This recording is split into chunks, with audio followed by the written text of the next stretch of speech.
selamat pagi dan salam sejahtera untuk kita semua. Jadi memang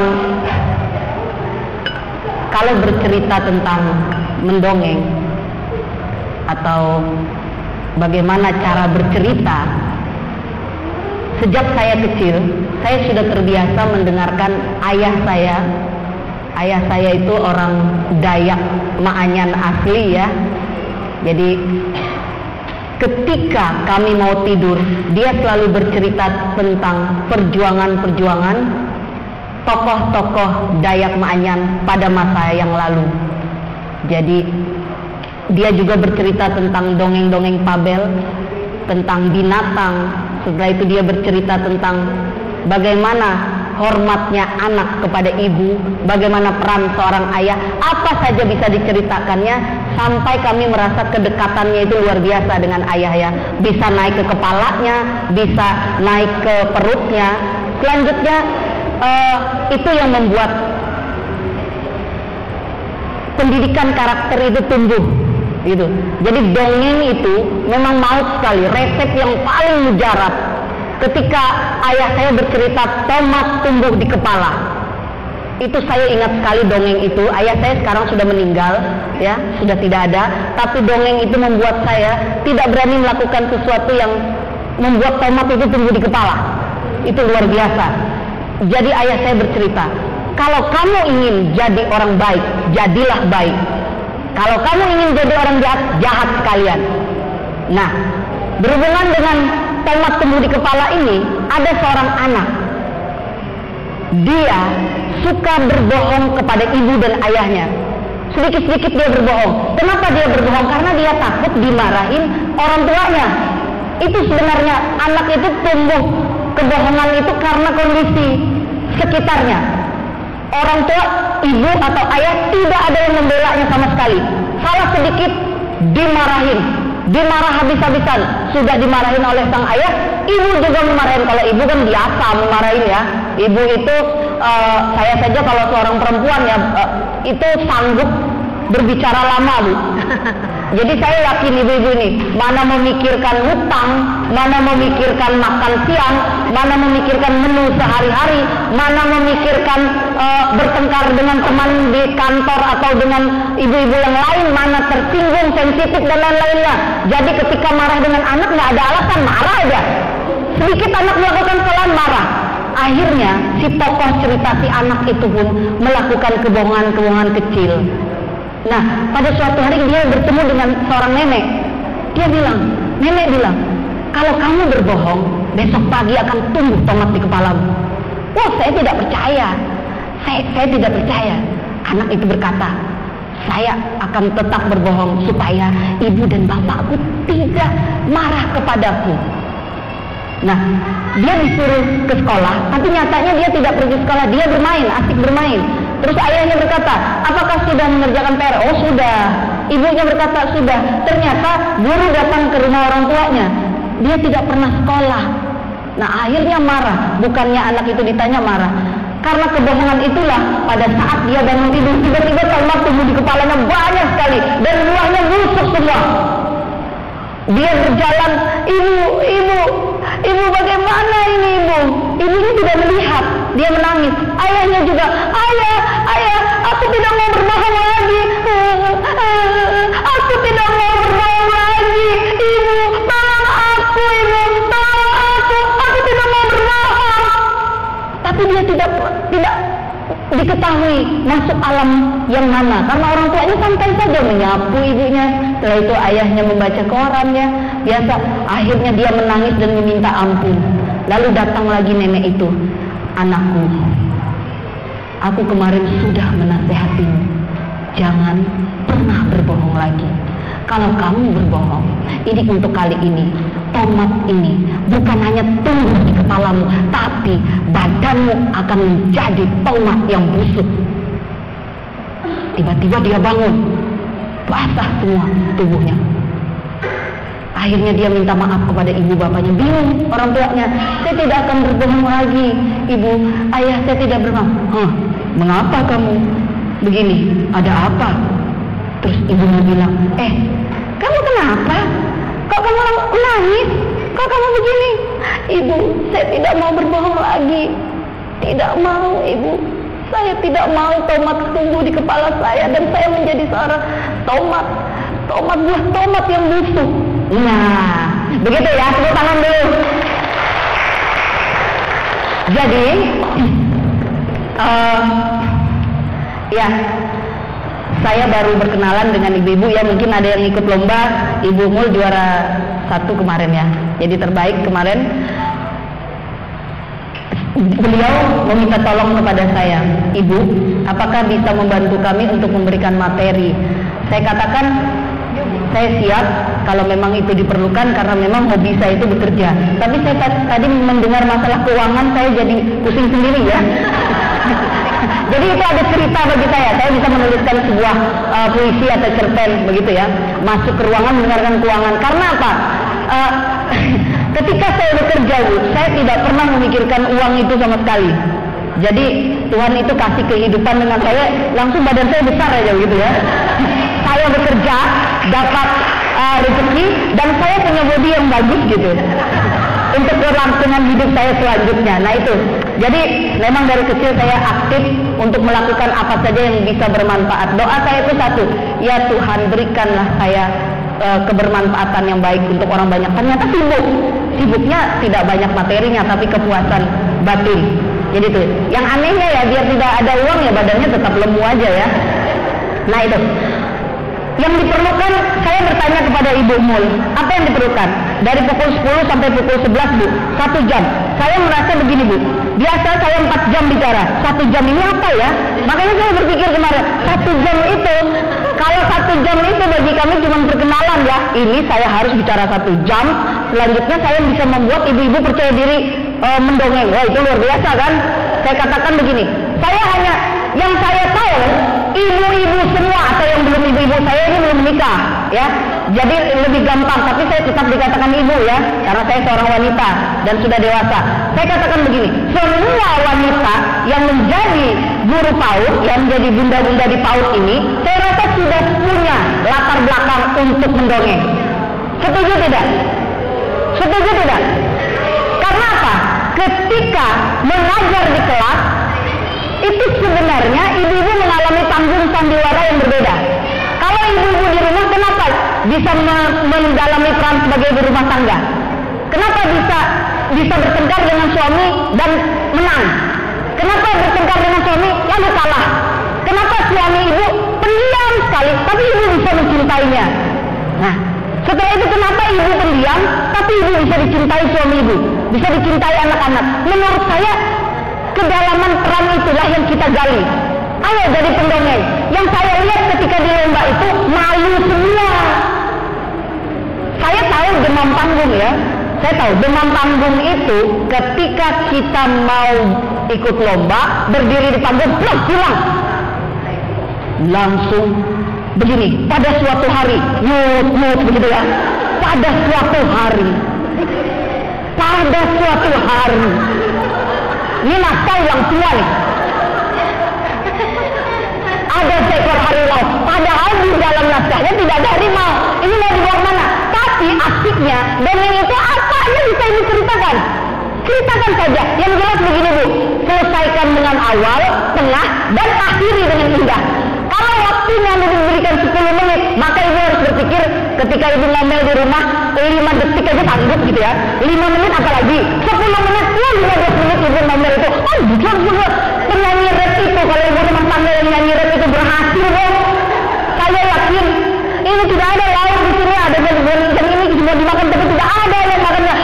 Begitu ya, tinggal suaminya saja begini. Nah begitu ya. Nah jadi menurut saya, ayo kita berdiri semua deh. Yuk. Kalau dari Balai Bahasa, materinya tidak seperti orang-orang pendongeng Jakarta ya. Ini lokal saja kan. Kalau lokal saja tidak ikut. Kita lihat bagaimana suara kita. Nah saya mau dengar dari sini. Begitu ya, arahnya. Jadi A-nya itu kalau kualitas untuk tampil di panggung, A-nya itu harus dari dalam. Kalau ibu mengaji, ya saya yakin sudah pandai mengaji kan, itu suara dalam. Kalau kalau orang Nasrani itu suara diaframanya. Kalau orang ngaji kan banyak. Napas ini ibu mengambil napasnya lewat hidung ya, lewat hidung. Setelah itu jangan bergerak bahunya, ambil napas lewat hidung, jangan bergerak, besarkan perutnya, langsung masuk ke perut. Nah, lihat saya mengambil napas, lihat kan? Nah, kalau sudah besar, perutnya besar, maka keluarkan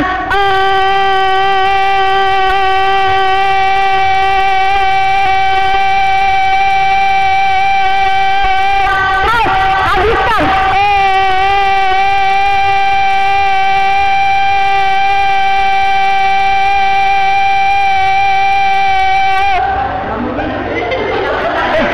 Itu kalau ibu memakai suara lewat tenggorokan, itu berteriak nanti kayak ibu siapa tuh kemarin bu, berteriak begitu ya. Lalu ini harus indah. Di dalam kita bercerita atau mendongeng, segala sesuatu yang ibu bawakan harus indah. Jangan seperti orang memasak di dapur.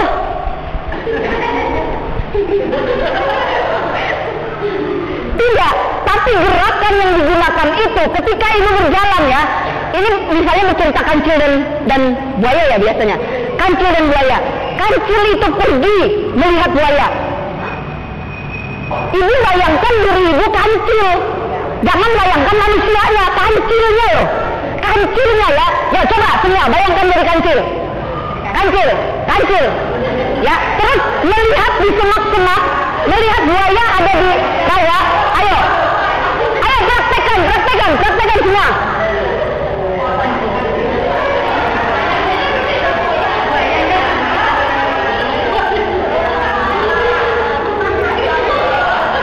Ya, sudah bisa. Nah, kalau ibu bergeraknya kancilnya begini, kancil melihat sang buaya. Hai buaya, nggak akan menang. Ikut lomba. Nih kita ke arah lomba dulu ya. Ikut lomba, pikiran itu menang. Kalau cuma ikut meramaikan, aduh. Kalau cari pengalaman nggak salah. Tapi ikut lomba itu menang dulu. Jadi kalau mau menang, si kancil jadilah kancil. Langsung jadi Power Ranger kancil.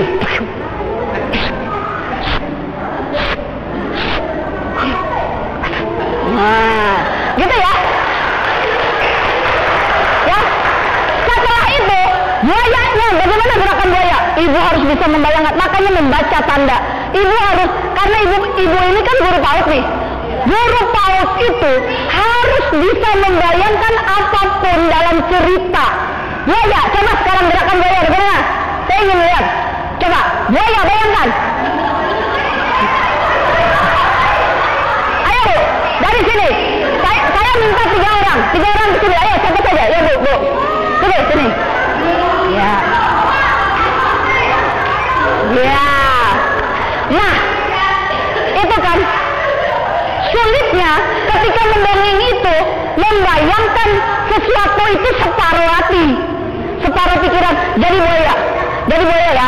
Saya pernah melatih anak ke tingkat nasional. Dia membawa cerita Bawiku. Selanjutnya dia jadi buaya. Dia jadi buaya begini. Hei Bawiku. Saya berpikir ini buayanya tua banget ya. Terus saya berpikir lagi, ini buaya atau kakek-kakek? Bawiku. Kamu tidak boleh melawan saya. Saya terus berpikir, ini Bawiku ini nggak takut dengan buaya kalau begini. Setelah itu kalau buaya itu bagaimana? Buaya Kalimantan, buaya aligator, buaya yang besar, buaya Kalimantan Tengah. Pernah melihat buaya yang makan mangsanya? Atau buaya matanya sudah melotot? Buaya itu 12 rambuan. Kalau buayanya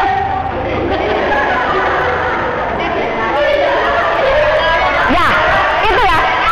Jadi yang paling penting itu selanjutnya setelah kita mendapatkan naskah kita, interpretasi tadi ya, kita langsung lompat nih karena baru 1 jam ya. Kita masuk pada gestur yang benar. Gestur yang benar itu ibu-ibu benar-benar memerankan buaya itu yang buaya. Tidak serta-merta harus begini, tidak. Tapi bagaimana? Terserah. Yang penting jurinya tertarik. Ya jurinya.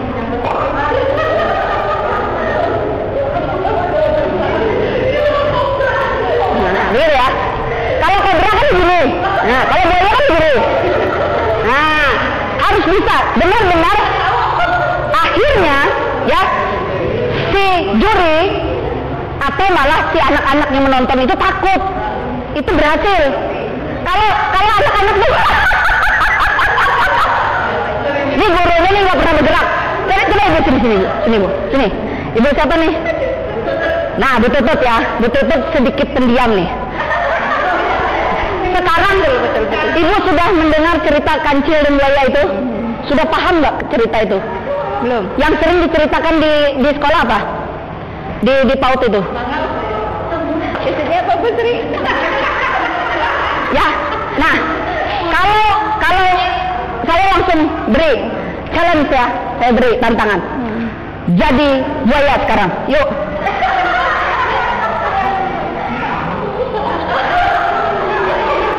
Ya, ibu sebelahnya gagal. Yuk, yuk. Ibu siapa?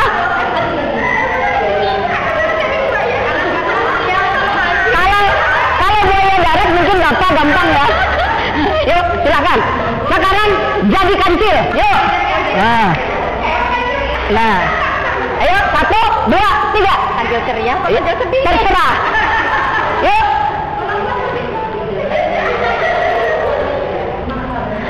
Kancil meloncat ya? Nah, kancil meloncat itu meloncat. Kelinci apa kancil? Nah, ya silakan duduk Bu. Tuh ya. Kita ulangi cara mengambil nafas tadi. Yuk, mari semua. Tarik nafas, tidak ada yang bergerak. 1, 2, 3, lewat hidung. Perutnya harus besar. Kalau tidak besar gagal. Pegang perut saya Bu. Yuk, pegang. Ini masih lembek ya. Nih, sekarang. Ya. Yuk, pegang perut saya. Iya. Nah, dipencet kalau dipencet. Nah, yuk. Nah, dipencet ya. Yuk. Nah, yuk. Iya. Oh iya, kuat berarti ya namanya. Tarik.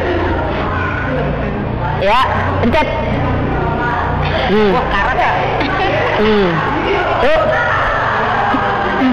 Pencet. Nah, ini akan saya kempeskan.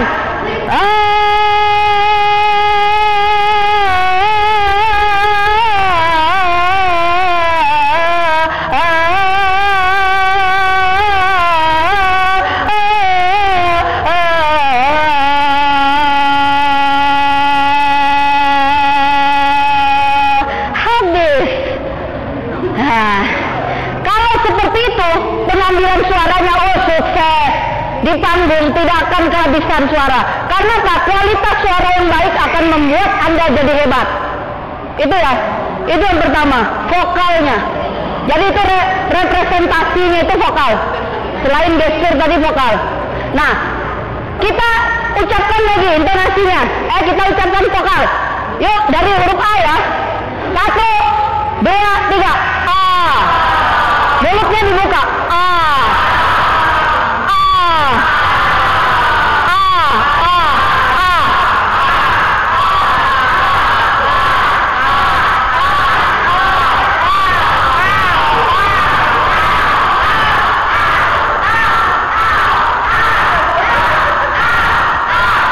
Sekarang huruf I.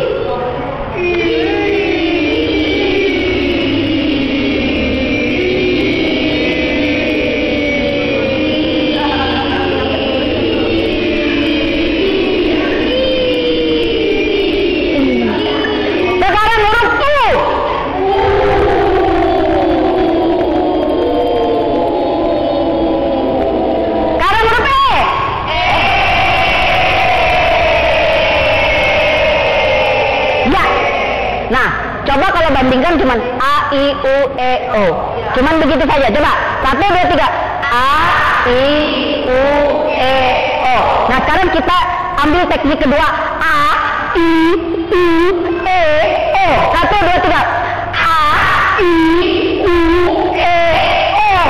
Nah, jadi nanti ketika bercerita ada seekor kancil yang melompat dari semak-semak.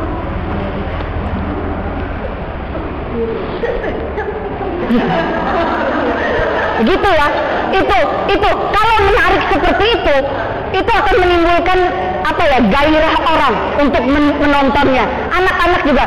Terus kalau mau bercerita maling kundang ya, ketika dia marah kepada ibunya. Ibu, kemarin si ayahanda ya maling kundang. Nah, kalau ayahanda kemarin dia berkata, anakku, wah, ayahanda ya, anakku, kamu tidak boleh begitu. Apa ibu? Nah, gitu ya. Jadi saya kemarin harusnya saya jadi anak TK juga ya. Ayahandanya halus banget. Nah, jadi saya yakin ibu-ibu pasti bisa. Mau kita contohkan 2 orang? Siapa? Kalau ibumu jangan, dia sudah juara. Yang belum pernah tampil siapa? Ayo, ibu yang merasa malu, Saya malu loh. Ayo.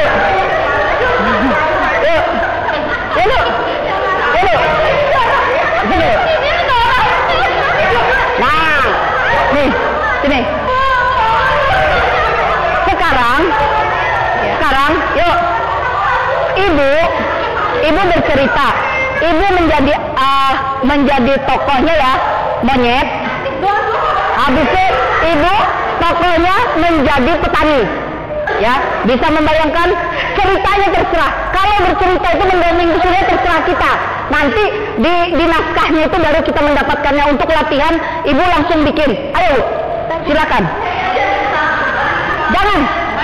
Saya mau lihat monyet itu suksesnya gimana. Yuk, 1, 2. Ibu bisa kan? Hei monyet, kenapa kamu pergi ke kebunku? Kamu merusak kebunku. Monyet, gitu ya. Ya, yuk, 1, 2, 3. Kamu sudah merusak ladang.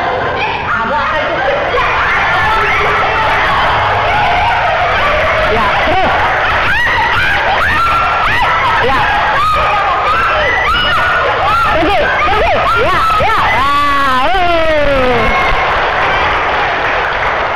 Ya. Kekurangannya belum matang ceritanya saja. Kalau matang ibu bisa juara. Begitu. Hei monyet, kamu tidak boleh masuk kebunku. Kamu tahu, aku di ladang ini. Jadi kita seperti marah itu kan kadang tidak keluar suara. Kalau marah kan, hei monyet, nanti monyetnya gitu kan. Jadi misalnya ibu sini. Ya, ibu jadi monyet sekarang. Ibu jadi monyet ya. Ketika saya marah, kan namanya monyet nih, dimarahin dia tidak tahu. Nah, monyetnya tetap makan apa aja, ceritanya midahan nih ya. Jadi saya memandang ibu begini kan.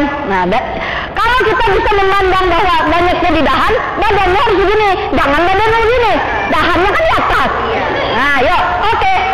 Hei monyet, kamu tidak boleh begitu denganku. Aku sudah berusaha di sini nih, monyet. Aku.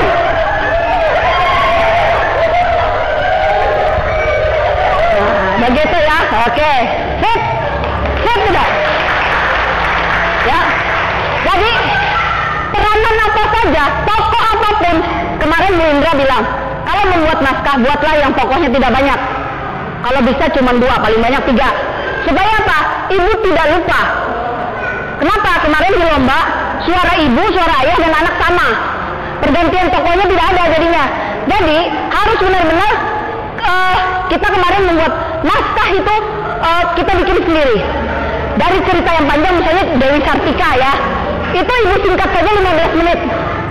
Ya, Dewi Sartika. Selanjutnya ibu menggunakan alat peraga. Penting tidak? Penting. Kenapa? Itu menunjang gerak tadi. Alat peraga itu bisa ibu buat dari lukisan yang dibuat dari startem itu ya. Nah, itu buat misalnya Dewi Sartika itu suka mengajar teman-temannya. Dia belajar jadi guru. Taruhlah foto dia mengajar. Terus ayahnya ya, ayahnya memanggil dia, ditaruh di sini. Lalu ibu bercerita saja. Alat peraga itu dibiarkan. Jadi ibu seolah-olah menjadi Dewi Sertika. Teman-temanku, hari ini kita belajar. Nah, begitu. Jadi harus benar-benar tokoh apa yang ibu perankan itu yang harus kita dalami sedalam-dalamnya. Jangan malu kalau sudah berada di panggung atau sudah bercerita di depan anak-anak, itu nggak boleh ibu setengah hati, harus sepenuh hati. Jalan pun, ketika jalan itu ya, ini memang gerakan pantomim, jalannya itu berbeda. Kalau jalannya itu begini, nah kalau mau latihan itu dengan kaos kaki lebih enak ya, licin. Saya itu kalau berada di mana saja, saya pasti ada breakdown sedikit kan.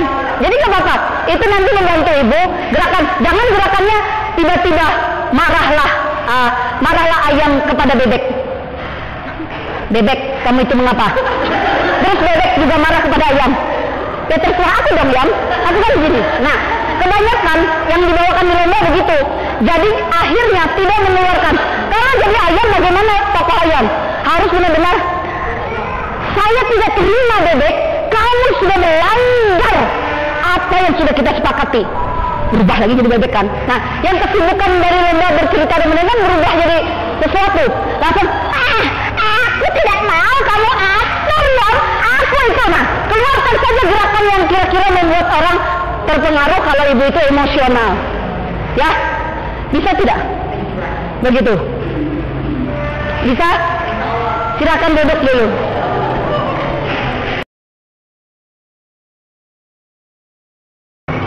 Jadi setelah kita latihan dasarnya hal-hal yang seperti itu saja, memang kalau untuk latihan teater itu lama ya waktunya, tapi saya berikan yang singkat padat tadi.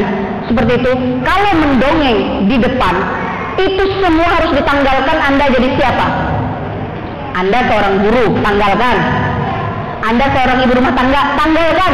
Sekarang Anda jadi pencerita. Dan itu harus sukses. Harus membuat anak-anak itu sampai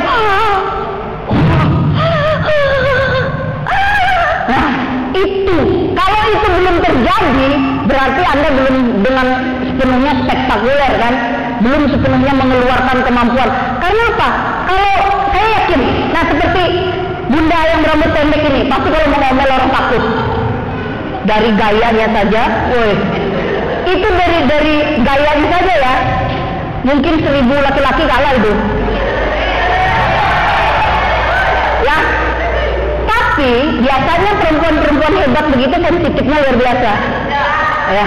Nah, hal-hal seperti ini yang paling mengejutkan kalau ibu-ibu yang pendiam tiba-tiba meledak jadi hebat.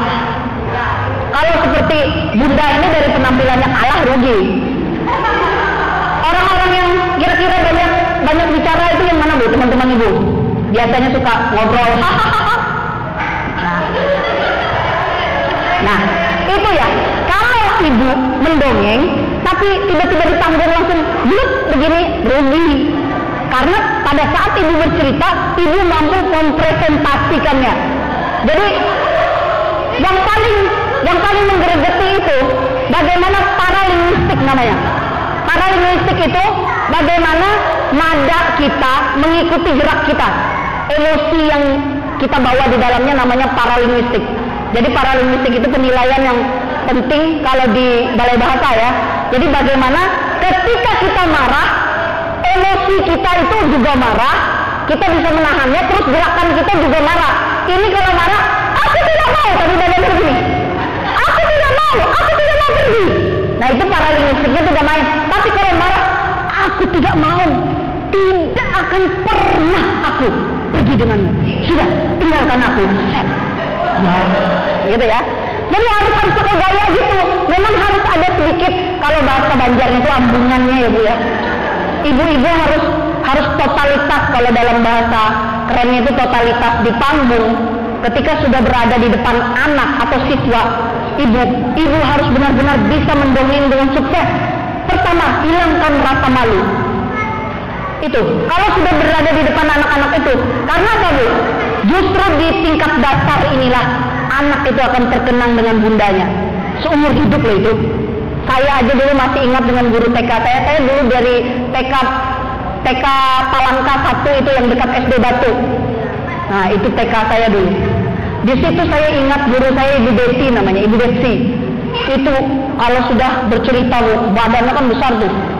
Besar sekali. Dia sudah bercerita itu bisa jadi serigala, bisa jadi beruang. Itu habis-habisan dia bercerita, Bu. Kami senang, sayang sekali sama dia. Sampai sekarang saya terkenang-kenang. Dan saya pernah membuat puisi tentang guru TK ku, judulnya. Dan itu mampu membuat guru-guru TK meneteskan air mata. Karena apa?